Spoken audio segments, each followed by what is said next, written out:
नमस्कार, मैं मनीष स्वागत करता हूं आपको अपने इस यूट्यूब चैनल पे।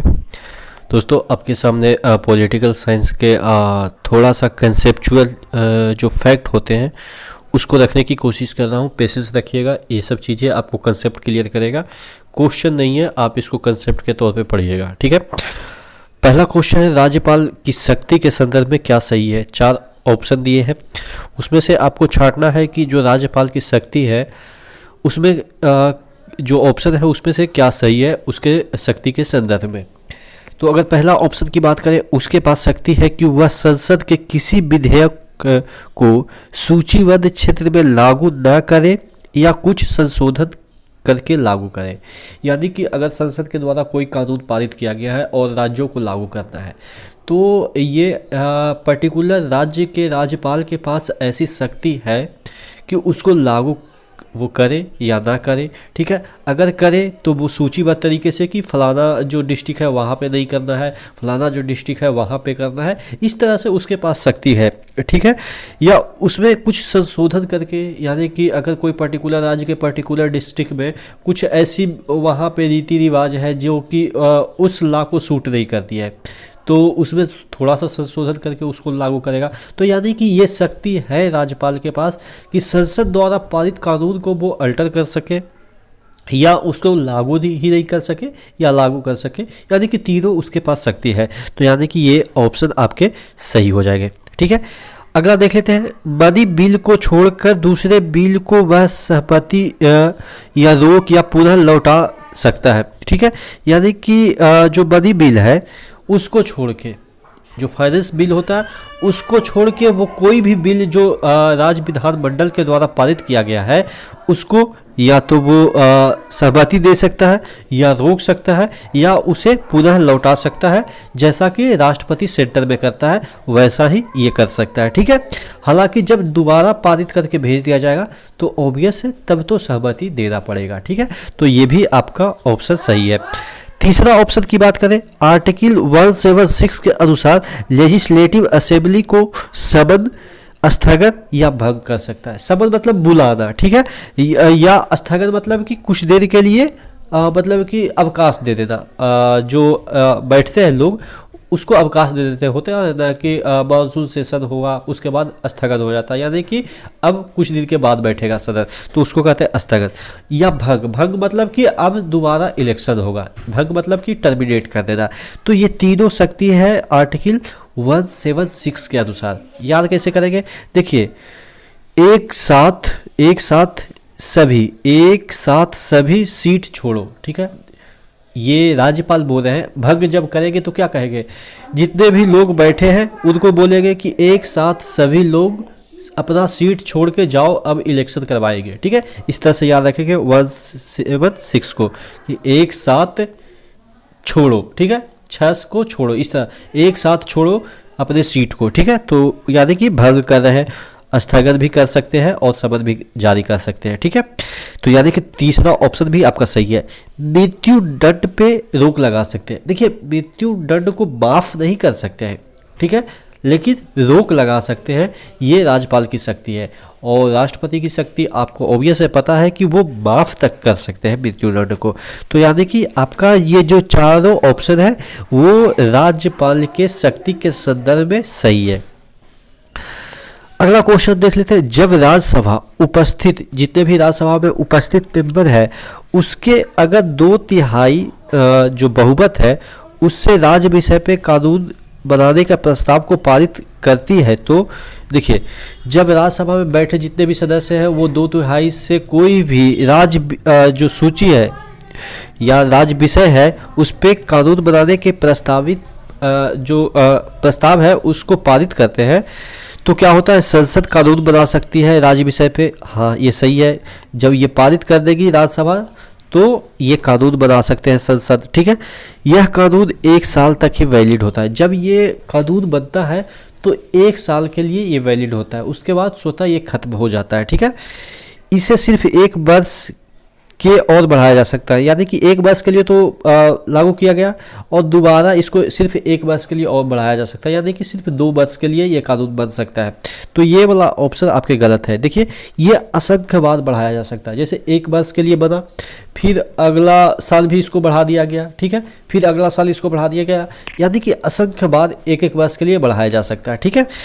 तो इसका जो ऑप्शन 3 है वो गलत है, बाकी ऑप्शन इसके सही है कि जो राज्य सूची पे कानून बनता है वो संसद में तभी बन सकती है जब 2/3 बहुमत से राज्यसभा इसको पारित कर दे, ठीक है, तब इस पे लोकसभा कानून बनाती है।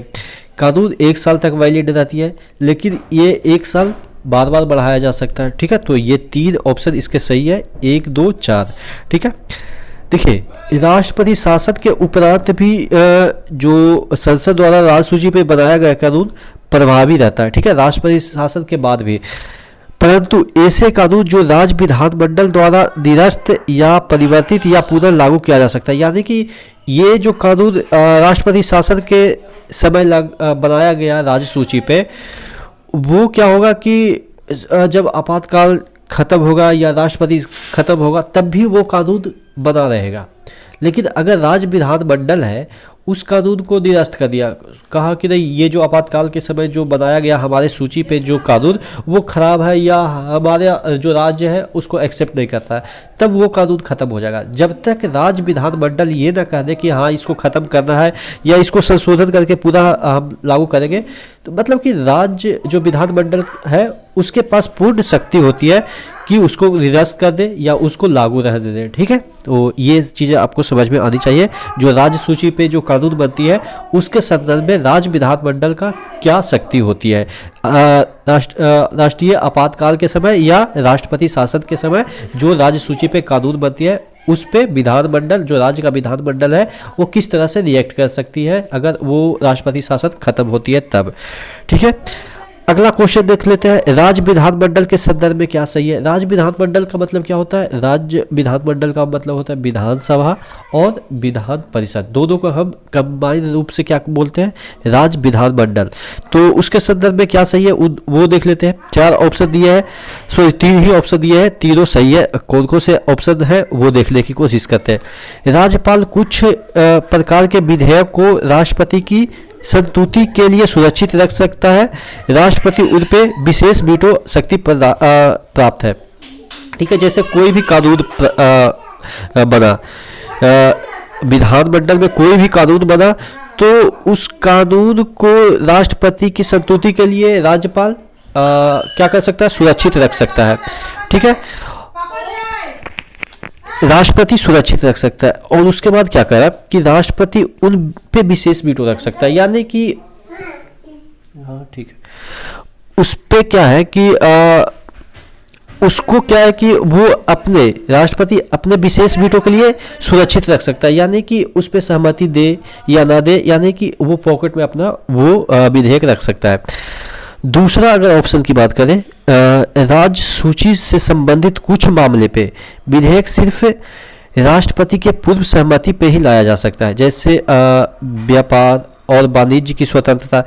मतलब ये कि जो राज्य सूची पे हम विधेयक बनाने की बात कर रहे हैं, ठीक है, अगर कोई संसद है लोकसभा, ठीक है, वो राज्य सूची पे कोई विधेयक बनाने की कोशिश कर रहा है या कानून बनाने की कोशिश कर रहा है तो उसे राष्ट्रपति की सहमति की आवश्यकता होती है, यानी कि जब तक राष्ट्रपति ऐसा ना कह दे तब तक कोई भी राज्य सूची पे कानून नहीं बना सकता है, ठीक है।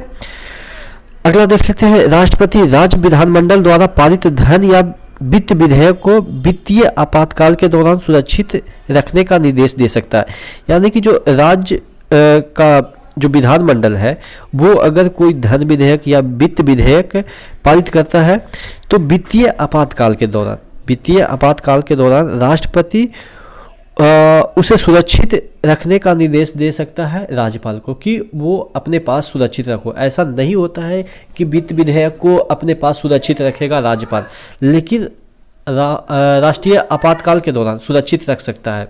किसके कहने पे? वो अपनी मर्जी से नहीं रख सकता राज्यपाल, राष्ट्रपति के कहने पे सुरक्षित रख सकता है, ठीक है। यानी कि कहने का मतलब जब भी वित्त विधेयक होता है उसको राज्यपाल को सहमति देना ही पड़ता है, ठीक है, जैसा कि राष्ट्रपति करता है सेंटर में।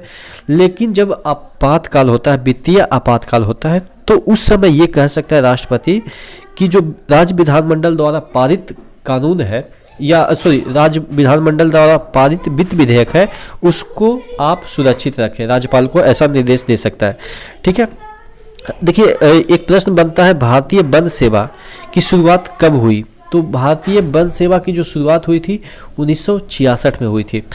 अब याद कैसे करेंगे? देखिए, वन हरियाली का प्रतीक है, वन हरियाली का प्रतीक है, और 66 में हरित क्रांति आई थी, ठीक है। तो इस तरह से हम याद कर सकते हैं कि जो IFS यानी कि भारतीय वन सेवा है, उसकी शुरुआत कब हुई थी? 1966 में हुई थी।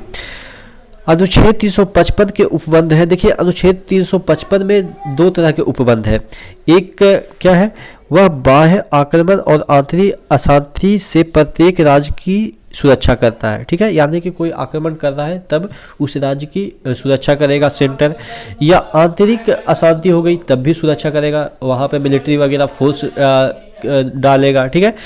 तो ये हो गया पहला उपबंध। दूसरा उपबंध, यह सुनिश्चित करना कि प्रत्येक राज्य की सरकार संविधान की व्यवस्थाओं के अनुरूप कार्य कर रही है या नहीं, यानी कि ये सेंटर को सुनिश्चित करना होता है 355 अनुच्छेद के तहत कि वहाँ पे जो कानून व्यवस्था है उसके तहत राजपाट चल रहा है कि नहीं, ठीक है। तो ये दोनों आपके प्रोविजन है आर्टिकल 355 के, ठीक है। तो आशा करते हैं चीज़ें आपको समझ में आई होगी। इसी तरह से बने रहिए चैनल के साथ। नेक्स्ट वीडियो में मिलते हैं नेक्स्ट अपडेट के साथ, तब तक के लिए धन्यवाद, ठीक है। तो